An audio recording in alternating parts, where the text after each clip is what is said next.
and so there's nothing unusual about it. Even Schapelle admitted in her book, My Story, that she'd tried marijuana and just didn't find it to her liking, and never used it after that.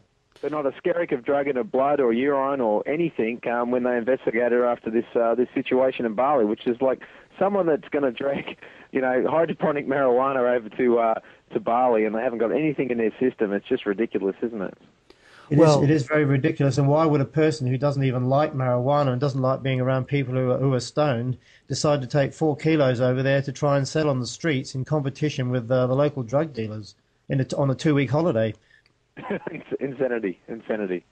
It just doesn't make any sense. Now, it's been how long since she was incarcerated now? It's over 4 years, is it? Well, it will be 5 years on October the 8th. 5 years.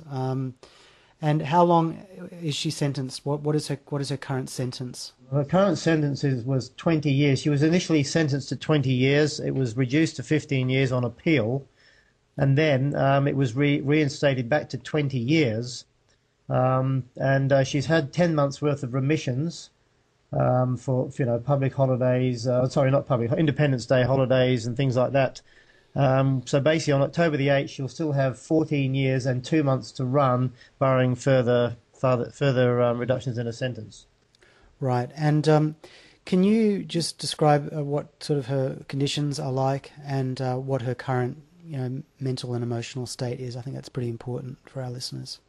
Well, obviously, the conditions in Corbys prison are awful, especially if you're a woman in a Muslim-dominated country.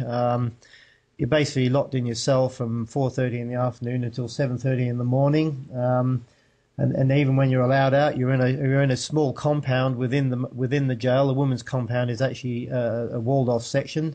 They don't have access to sporting equipment, television, electricity. There's only a very small amount of things that they're actually allowed to do. I mean, Schapelle was making beaded bracelets and doing a bit of reading. But she's now got to the state where she really can't read anymore. Is she allowed access to the internet? No, absolutely not. And boredom, I think, is one of the major problems with the sentence of that measure. Is what do you do for 20 years when you're really not allowed to basically do anything? I mean, she did ask some time ago if she could start beauty therapy classes for fellow prisoners, and that was denied. She asked if she could start a garden outside her cell. That was also denied. Crushing boredom has been one of her major problems. And, of course, is she allowed to write? Sorry? Is she allowed writing materials? Oh, yeah, she is allowed to write, although she seldom writes these days. Right. As I say, the death of her father last year to cancer. Now, Mick Corby basically should have died about 2 years before he actually did, but he hung on as hard as he could to see his daughter come home free, but unfortunately he died before that occurred. Then, just a matter of a few months later, she lost her stepfather, Greg. Also they both died of bowel cancer, and shortly after that, she found out that her judicial review to get her sentence quashed was rejected. So she then from that point onwards lost hope of ever being released, and then proceeded to go rapidly downhill. Okay. And she's now at a stage where she is essentially insane, with suicidal tendencies. She has attempted to actually take her life on a couple of occasions now by cutting her arms. I personally think that she wasn't entirely serious about it at this stage. It was probably a cry for help, but she has also climbed the towers within the jail, which are 9-meter water towers. She'd only have to fall off one of them, and she would be dead almost without a doubt. And she may get to the stage down the track where she becomes so depressed and despondent that she does decide to take her life. Does she get many visitors, Roy?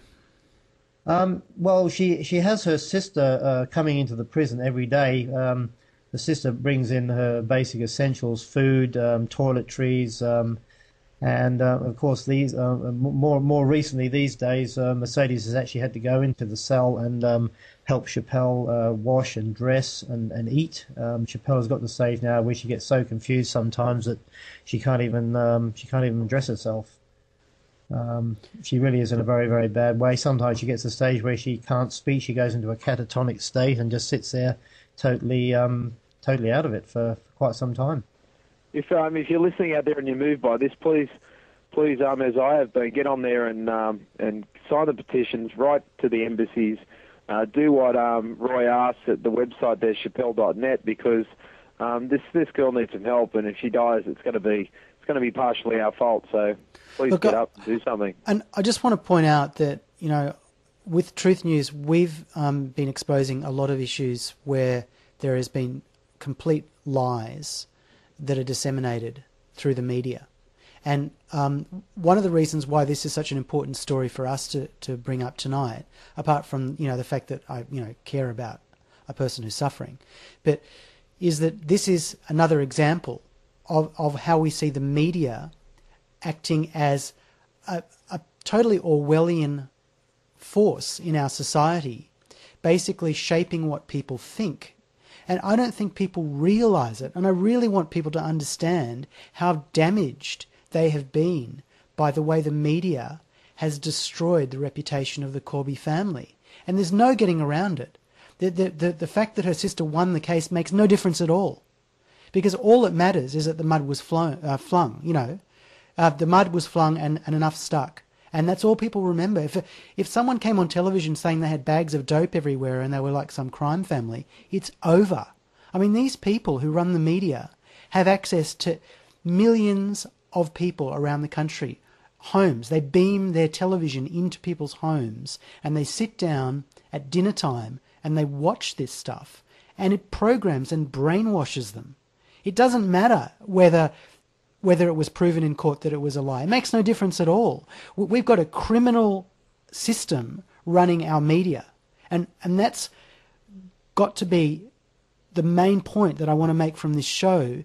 And I hope that at some point, Roy, if you're able to speak to Schapelle about this, to get her to understand that she's involved in a much bigger struggle that we're all involved in, that involves many other issues that have involved mass murder and crimes against humanity on a massive scale, and that, you know, we are in solidarity with her, and we are also all suffering from what is going on with this conspiracy of control for the purpose of propaganda and commercial exploitation, brainwashing and enslavement that is going on.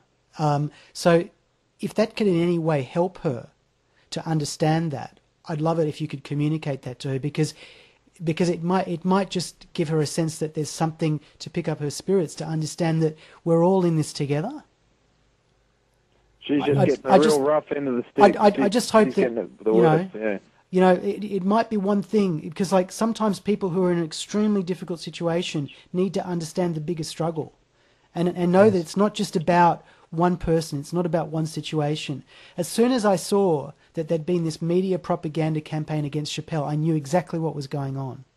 I understood it in the context of all the other stuff that I've investigated over the last few years, with 9/11 and the Port Arthur massacres and various other things. And I see the same pattern over and over again. And that's what we're fighting, and it's a really important struggle, and it's really important that she stays alive. I think one thing I would like to point out with the media smear campaign, that everything you say is true. The media smear campaign in relation to Schapelle was and is a deliberate campaign to turn the people of Australia away from the Corby family, to deaden their compassion for Schapelle and her situation. At the time of her trial, support in Australia for Schapelle and her family was running at 90%. And yet now, if you look at polls now, you'd be lucky to get 50-50, and that's just for, you know, when the question is, should she come home for medical treatment or should she come home to serve her sentence in Australia, you're still only going to get roughly 50-50. And I think if you were to run a poll on whether people think she's guilty or innocent now, you'll probably find the majority of people think she's guilty. And this has occurred purely and simply as a result of the smear campaign against the family, to turn people away from the family, because some egotistical little girl with a personality disorder was manipulated and bribed in some way to get on television and just put on a fake show. That's what happened.